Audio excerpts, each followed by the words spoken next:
So, here's the letter. 4th of July 2019. Dear Senator, greetings. If you're holding this letter in your hands, that means that it was not intercepted. That's good. My name is Nisin R. Lopez. I'm a 43-year-old Cuban-American artist based in Miami, Florida. I am contacting you in order to denounce a hideous crime that is being perpetrated against me here in the United States of America. Contract stalking and electronic weapons assaults sponsored by corrupt folks in positions of power. Yes, I am a targeted citizen. I've been experiencing organized harassment sponsored by the authorities since January of 2011. This thing ruined my life. You might be saying to yourself, what exactly is organized harassment, right? Well, this is not easy to explain. One could say that contract stalking is bullying on steroids. Covert harassment, organized group stalking, or community-based mobbing is pretty much a form of political repression, extrajudicial punishment. Organized stalking is a secret program of the US government designed to destroy targeted individuals emotionally and psychologically through dark neurolinguistic programming and negative aversive stimuli. We're talking here about a multi-layered interagency program. Law enforcement is behind this, the intelligence community is behind this, and contractors are behind this as well. Private security companies mostly employ ex-law enforcement and ex-military. As far as the organized community harassment done to me, every single time I go out into the general public, the unjust systematic harassment is done by a group of people in an organized fashion using unethical means to torment, preoccupy, agitate, intimidate, and terrorize the isolated victim 24/7 no matter where he goes. I'm talking here about acts of provocation, street theater, invasion of space, noise campaigns, mimicking, directed conversations, engineered collisions, orchestrated synchronicities, entrapment, etc. Obstruction of daily activities based on choice reference patterns. The target is exposed to a stressor outside the range of usual human experience. He is terrorized 365 days a year, 24/7.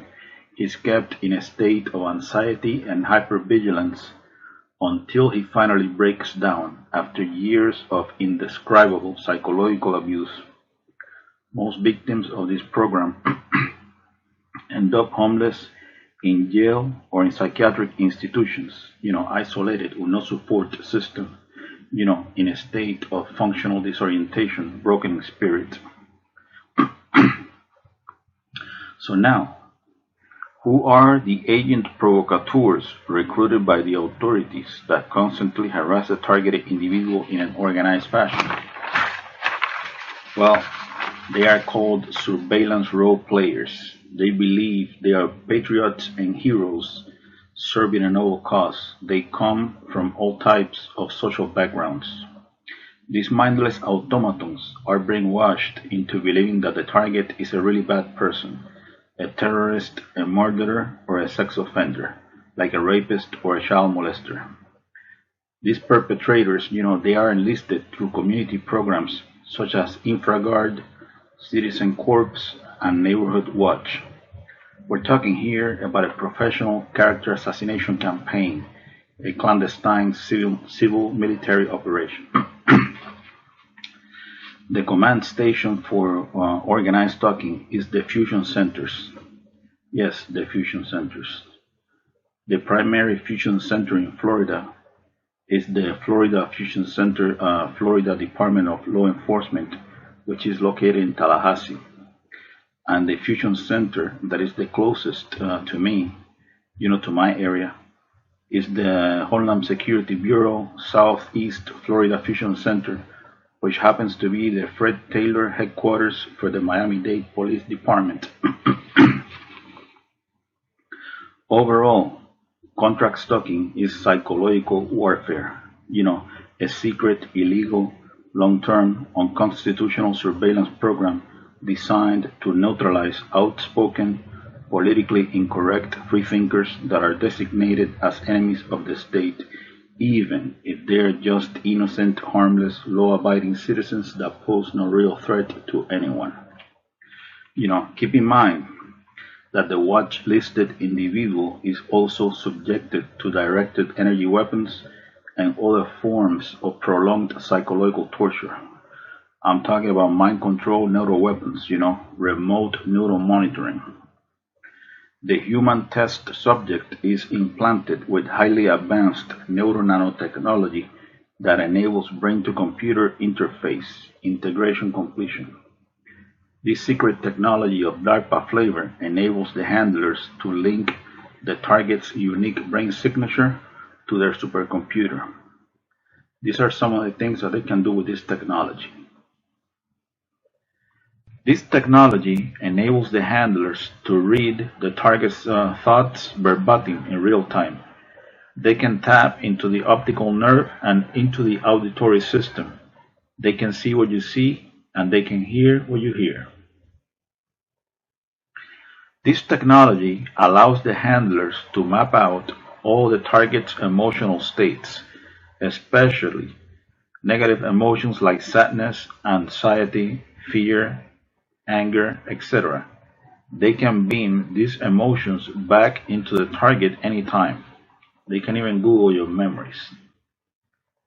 This technology can be used to implant words, phrases, images, and motion pictures into the target's psyche, unnatural stuff. The idea behind this is to make the target believe that those are his real thoughts when they are not, synthetic telepathy. This technology can be used to control dream cycles and sleep patterns. They can deprive the target of sleep. This technology can be used to control the muscle movement of the target, causing spasms. They can also inflict pain in any part of the body. This technology can be used to sexually manipulate the target. It can make the target feel sexual arousal, or it can sort of turn off the target's sexuality altogether. It can also be used to manipulate the hormones of the target, thus lowering and raising estrogen and testosterone levels in women and men respectively.